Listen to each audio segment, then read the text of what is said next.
네, 안녕하세요. 반갑습니다. 저는 오늘 진행을 맡은 조상철이라고 반갑습니다.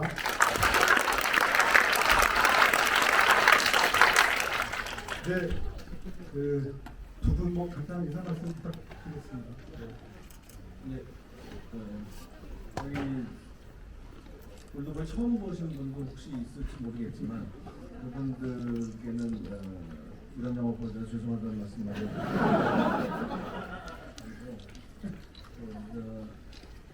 이미 보셨더라도 극장에서 보는 건 또 처음이다 이런 분들도 오실 텐데 극장에서 영화는 역시 극장에서 봐야 된다는 사실 저도 또 한번 시도했어요. 며칠 전에 다 모여서 한번 봤는데 우리 관계자들이 영화가 뭐 좋고 나쁜 걸 떠나서 극장에서 보는 건 역시 다르다는 걸 정말 절감만 했습니다. 여러분 좀 경험하셨기를 바랍니다. 고맙습니다.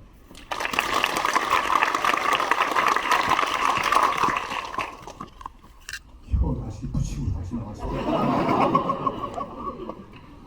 얼마 전에 제가 코로나 2차 감염에 걸려서 이 소중한 자리에 참석 못할 줄 알았어요. 다행히 아주 씩씩하게 이겨냈습니다. 그리고 아무 감염에 염려 없고 의료진의 평가를 받았으니까 걱정하지 마십시오.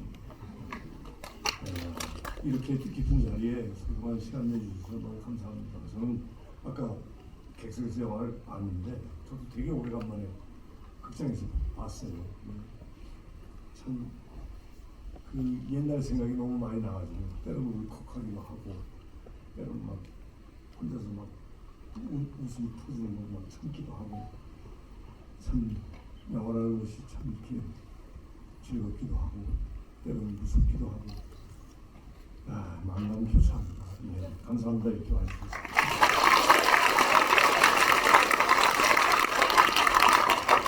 네, 오늘 행사는 1시간 정도 진행이 될 예정이고요. 그리고 지금 오픈 채팅방에 이미 많은 질문을 올려주고 계시고 여기도 들어갈 수 있는 수용 인원이 100명이다 보니까 들어가지 못하신 분도 계세요. 그래서 나중에 이제 그 대화를 나누고 그 객석 질문을 받을 때는 이 채팅방에 올려져 있는 질문에 더해서 객석 질문도 살짝 받을 예정입니다.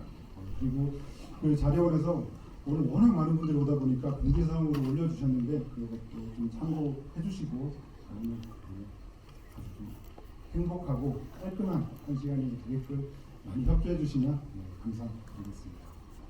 아무튼 올드보이 20주년 기념 상영에 와주신 가득 채워주신 분들 너무 감사드리고요.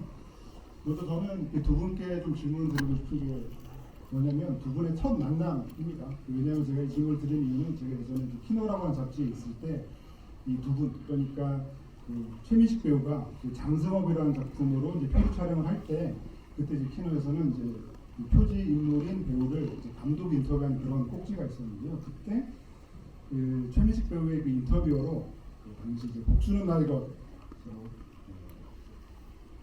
흥행이 안 되셨던 감독님을 이제 오셨는데 그때 제가 선명하게 기억을 하는 이유는 제가 이제 섭외 연락을 드렸을 때 최민식 배우를 만난다는 거에 단숨에 오케이를 하셨고요. 단숨에 오케이를 하셨고 최민식 배우도 만나보고 싶다라고 해서 이제 두 분의 올드보이 이전에 이제 만남이 제가 볼 때 아마 첫 번째 두 분의 어떤 1대1 만남이 아니었을까라는 생각이 드는데요. 그때 이제 인터뷰 자리에서 제가 기억에 남는 몇 가지 인상은 그 최민식 배우는 그 앞서서 장승업이라고 하는 작품을 하면서 이제 임권택 감독님과 추여선 죄송합니다. 그 취하선의 작품을 하면서 임권택 감독님과 여러 그 연세 많으신 스태프들하고 하다 보니까 현장에서 담배도 제대로 못 피웠다라는 얘기를 하시면서 뭔가 다음 작품은 또래 감독과 하고 싶다라는 그 뉘앙스를 조금 많이 비추셨고요. 두 분 한 살 차이가 나시는데 또 그때 이제 박찬욱 감독님은 제가 이런 말씀 들을지 모르겠지만 굉장히 뭐랄까 아양을 떠셨다고 하나? 그 이제 그런 말씀도 하셨습니다. JSA에서 그 오경필이 이제 그 초코파이 얘기를 하잖아요. 그 초코파이 같은 경우는 최민식 배우의 그 쉴이라고 하는 작품에서 최민식 배우의 박무영이 그 햄버거 얘기를 해요. 그래서 그 햄버거에서 착안해서 자기는 초코파이 했다는 얘기를 하시면서 자기는 너무너무 그 최민식 배우의 매력 하나를 뽑으면 정말 귀여움이다. 너무너무 귀엽다는 얘기를 하시면서 굉장히 어필하셨던 그런 기억이 있습니다. 그래서 그두 분의 그때 혹시 첫 만남을 좀 기억하시는지도 좀 여쭤보고 싶습니다. 처음 만남은 JS의 시사? 그거 비슷했거든요.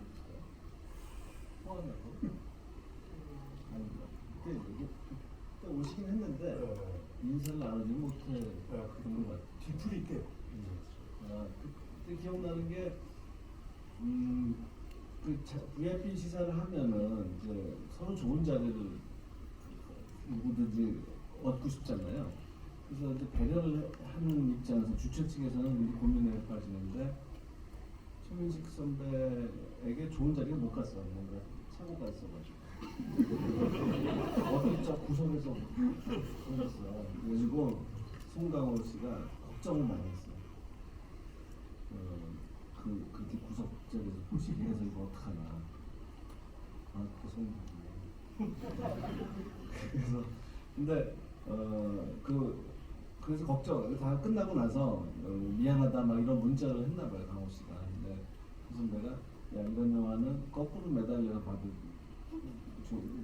감동적으로 볼 영화였어. 뭐 이렇게 멋있는 또 후배를 후배 걱정을 또 이렇게 다독여주면서도 영화 칭찬도 잘 해주고, 그래서 그런 표현이 너무 멋져서 오래 기억에 남았어요.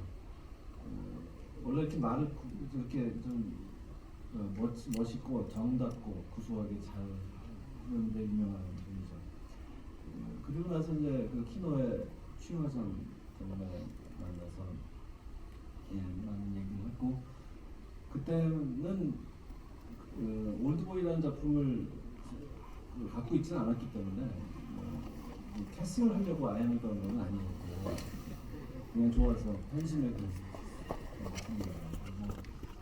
그때 보통의 인터뷰 치고는 그러니까 기자가 배우를 인터뷰하는 것과는 다르게 굉장히 긴 시간 많은 이야기를 나누는 그런 기획이었어요. 그래서 상당히 한 번에 만나는 일이었지만 배우에 대해서 많은 걸 좀 파악할 수 있는 시간이었고, 끝나고는 그걸 기획하면서 어떤 배우를 선택할 것이냐, 어떤 배우에게 먼저 찾아갈 것이냐, 이런 큰 참고가 됐었죠. 최민식 배우님 어떠신가요? 그날 그 인터뷰 끝나고 거의 새벽 5시까지 술 마셨어요. 그리고 좀 담배를 저도 그때는 많이 피우던 때여서 올드보이 때는 실컷 피우셨죠. 담배. 걸어다니는 굴뚝이. 하여튼 뭐, 예, 담배도 많이 피우고, 술도 많이 마시고. 참 이렇게 살면서 좋은 동료를 갖는다는 거, 옆에 다툰다는 건 이 사람이 사람 만나는 일이잖아요. 그러니까 뭐 영화를 하든 뭐 연극을 하든 그림을 그리든 음악을 하든 어떤 사람을 만나서 어떤 삶을 또 살아가느냐에 따라서 이게 또 제 인생에 어떤 그게 크든 작든 영향을 미치게 되고 또 이렇게 굴절이 되고 앞으로 나아가거나 뭐 그럴 텐데 좀 행운이었던 것 같아요. 우리 박찬욱 감독님의 좌이든 타이든 이렇게 영화판에서 만나게 돼서 이렇게 실패한 작품도 찍어냈고 참 많은 뭐랄까 참 아주 징글징글한 추억이기도 하지만 절대 잊지 못할 친구 같은 영화죠 저한테는. 예, 아주 개고생 그런 개고생을 한 친구를 만약에 있다면 그 친구의 인생을 내가 옆에서 쭉 지켜봤다면 그 정도로 너무나 애정하면서도 기억에 남는 친구 같은 영화. 예, 그런 영화에 박 감독님의 영화 세상 속에서 마음껏 뛰어놀게 해준 그거에 대해서 지금 평생 고맙게 생각하고 소중하게 간직하고 있습니다. 저는 올드보이를 뭐 자주 보기 때문에 볼 때마다 늘 새롭고 현대적인 느낌이 안 드는 작품인데 이거를 다시 보니까 미쳐 몰랐던 게 오달수 그러니까 그 김병옥 씨가 그 오달수 그에게 돈가방을 건넬 때 보니까 10,000원권이더라고요. 이때 50,000원권이 없던 시절이구나 라는 생각이 들면서 확실히 20년 전 영화구나라는 생각을 좀 새삼하기도 했었는데요. 게다가 그 특히나 이제 이 영화의 명장면이라고 할 수 있는 수평 트래킹 액션 장면 같은 경우에 거기에 그 허명의 무술 감독님 나오시잖아요. 그리고 그 머리 밑머리에 우통을 다 벗은 그 허명의 무술 약간 감독님. 뚱뚱하고 네. 머리 없는 끝까지 저한테 계기된 친구죠. 그래서 결국에는 몇 대 맞고 쓰러지는 그 친구가 범죄도시의 호명행이다. 그리고 범죄자 4편은 또 직접 감독까지 맡으셨더라고요. 그 지금 한국 최고의 무술 감독이죠. 게다가 그분이 이제 그 유명한 그 신세계의 그 들어와 씬을 만드신 분인데 또 올드보이에서 사실은 또 그 엘리베이터 장면이 또 나오기 때문에 뭔가 연관성이 이어진 것 같다는 생각이 들기도 하면서 아무튼 또 다시 또 보는 재미가 있었는데 네, 그러니까 무술 감독으로서 이렇게 안무를 이렇게 기획을 한 것은 양길령 감독이었는데 그때는 이제 허명혜 감독은 아직 군번이 아래쪽이어가지고 쫄다고 했죠. 한때 7인가 그렇죠. 네, 그래서 깡패 치고 나와서 이 연기가 지금 봐도 역시 그 달라. 그 캐릭터가 있어요. 네. 그 혼자 막 가다가 나중에 네. 뒤로 돌아보니 자기밖에 없는 네. 그 상태. 그 뻘쭘한 그런 거. 네, 그러니까. 네. 아무도 막또 던지고 네, 그 크게 줄 싸움은 역시 그. 그래서 좀 구체적인 장면을 여쭤보면은 이제 그 10주년 때도 10년 전이죠. 10주년 때도 이제 특별 상영을 하면서 그 당시에 이제 박전혁 감독님이 그 10주년 기념으로 이제 재개봉을 하면서 직접 고른 명장면이라고 해서 당시 보도메일이 있었는데요.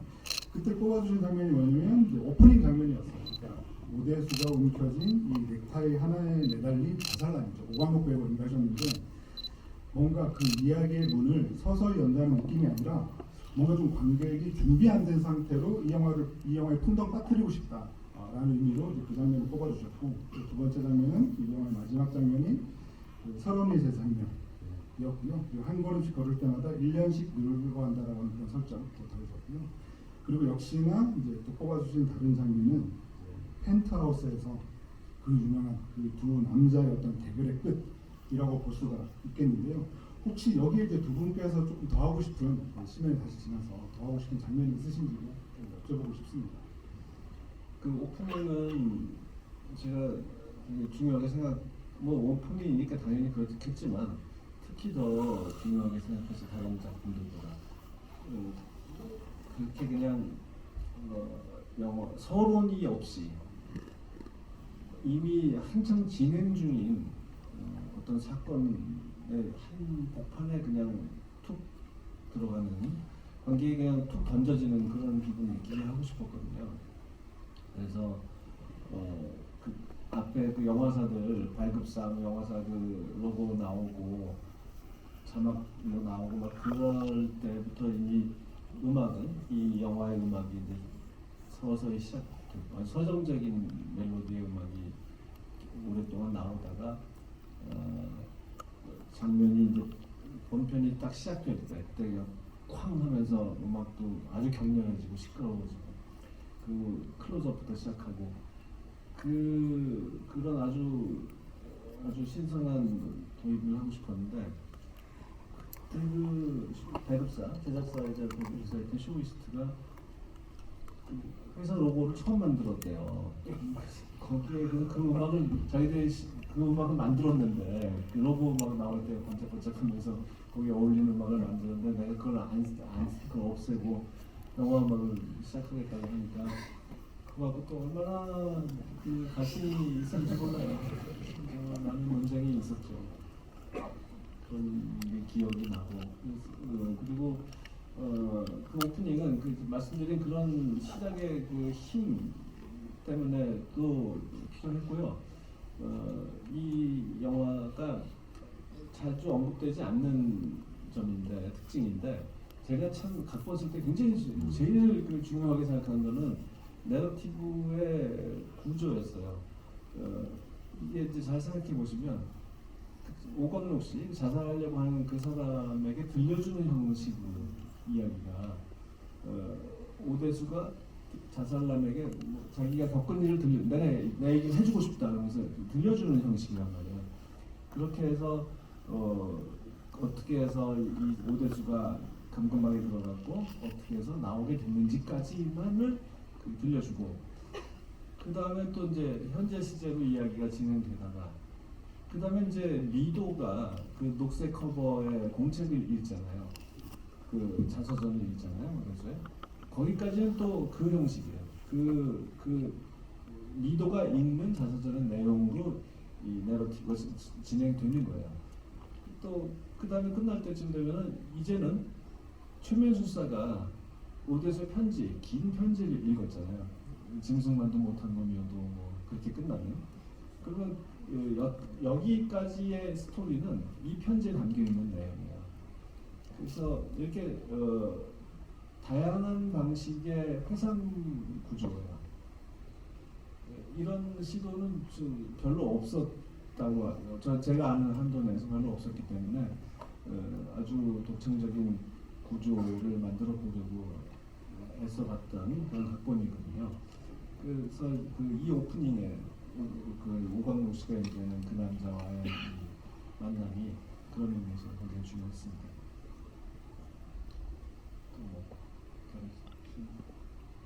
또 네, 중요했어요.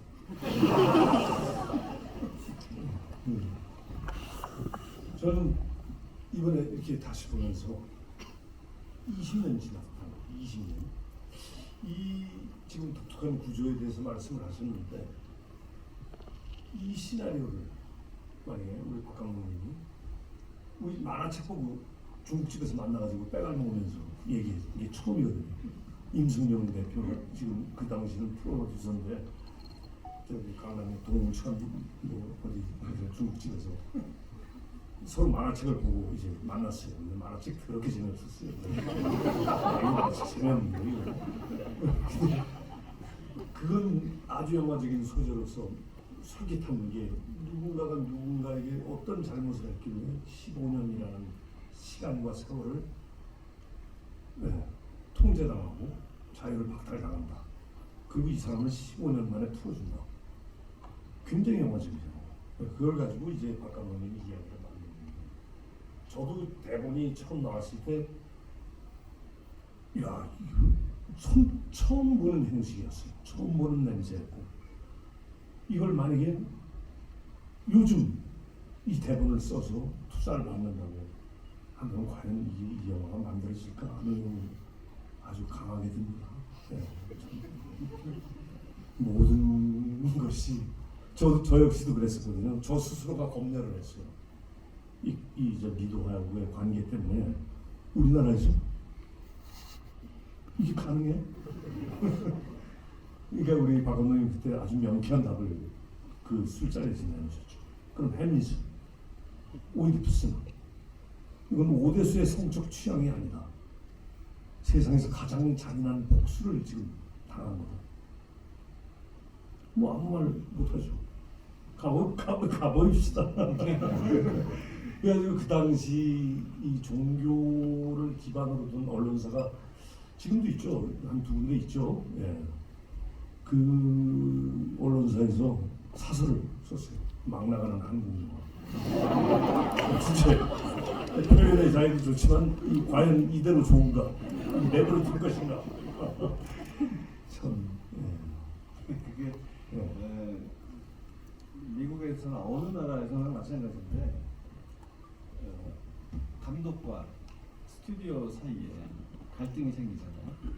근데 그것을 해소를 해줄 수 있는 감독 편에 서서 이 문제를 해결해 줄 수 있는 제일 좋은 사람이 스타예요. 그 영화에 만약 스타가 있다면 굉장히 힘 있는 스타가 있으면 그 사람이 그 스튜디오 사람에게 보스에게 그거 좀 내버려 둡시다 뭐 이렇게 한마디 해주면은 그게 이제 힘을 받고 가게 되는 그런 역사가 어느 나라 영화 역사에 다 있단 말이에요.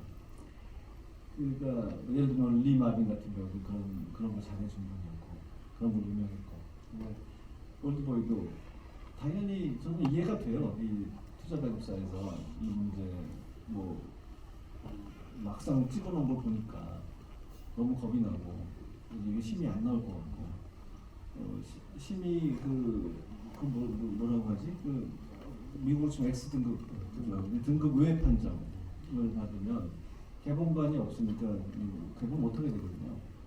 그러니까 그걸 겁을 내는 마음은 좀 이해가 되지만 어쨌든 정서 장면을 빼달라는 요구가 있었어요. 그런 갈등 상황 속에서 이렇게 편을 들어주는, 그러니까 스타가 편을 들어준다는 것은 어마어마한 그 원군을 얻는 거죠. 그런 식으로 해서 그런 우여곡절 끝에 결국은 무사히 개봉하게 됐습니다. 그 중에서 역시 좀 구체적으로 더 여쭤보고 싶은 장면은 역시 그 펜트하우스 모델소의 전부 장면이었던 것 같아요. 그러니까 저는 이 작품을 이제 그 당시 칸 영화제 출장을 가서 그 이메일 극장에서 봤을 때 기억이 선명하고요. 그때 그 극장에서 오대수가 그 얘기하잖아요. 제발 딸에게 얘기하지, 누구한테 얘기하지 말라고 하면서 마지막에 기면서 말말 그러고 가위로 혀 자르고 할 때 그 극장을 가득 채웠던 그 정막, 저는 지금도 기억이 나요. 어마어마한, 정말 압도당하는 그런 느낌을 받던 기억이 있는데, 그 장면에 대해서 이제 볼 수 있었던 것은, 여기 계신 분들도 많이 보셨을 텐데, 그 올드보이였던 제작 과정을 그린 그 올드데이즈라고 하는 2016년 다큐가 있는데 많이들 보셨을 텐데, 거기에서도 그게 상세하게 묘사가 되더라고요. 보면서 느꼈던 건 그 블레이드 러너 있잖아요. 블레이드 러너 마지막에 정말 악정고투하면서 찍었던 그 과정이 있어요. 스태프들이 촬영하면서 졸고, 그리고 올드데이즈를 보면 실제로 마지막에 펜트하우스 장면이 계속 길어지고 끝이 잘 안 나니까 최민식 배우가 나서가지고 자 이제 앞으로 어떻게 촬영을 할 건지 뭐 지금 집에 가서 내일 하루 온팡이로 있어. 온팡 쉬고 그 다음날 가서 찍자. 이게 1항 그리고 뭐는 또 2항 이러면서 투표도 하신 그런 모습을 보면서 그 블레이드 러너의 그 마지막 장면을 그렸던 그 퓨처 노아르라고 하는 그 책도 있는데 그게 떠오르면서 이 장면을 진짜 전쟁하듯이 촬영했구나라는 생각이 들어서 그 마지막 펜트하우스 장면을 조금 특별히 좀 여쭤보고 싶었습니다. 네, 그때 지금 우리나라 영화는 그러지 않잖아요. 그때는 뭐 밤샘 촬영도 하냐고 되게 당연하게 여겨지던 때였어요. 그래서 지금 그걸 자랑할 수 있는 일은 아니지만 그때 관행이 그랬습니다. 어쩔 수 없는 시대적인 한계였고 그 과정에서 온팡 쉬고 다시 모여서 찍을 거냐, 그냥 이대로 그냥 밤새고 찍어서 하루 일찍 그냥 끝날 것이냐, 그것을 투표에 붙인 적이 있어요. 그래서 그냥 그대로 가기로 쭉 이어서 찍기로 했는데 어느 순간 이렇게 돌아보면은 깨 있는 사람이 나밖에 없고 이런 상황이 좀 연출되곤 했었지만, 근데 그때 이제 사람들이 다 감탄한 게 이 최민식 배우는 그런 상황에서도 그냥 카메라 졸다가도 끌어다가 카메라 앞에 앉혀만 놓으면 갑자기 이렇게 막 야수가 되어버리니까 경험 많은 스태프들도 저 사람 정말 처음 본다 그런 얘기들을 하곤 했죠. 자고 있는데 자꾸 깨우니까 승질나죠. 그 신이 그때 탄생하는 거예요.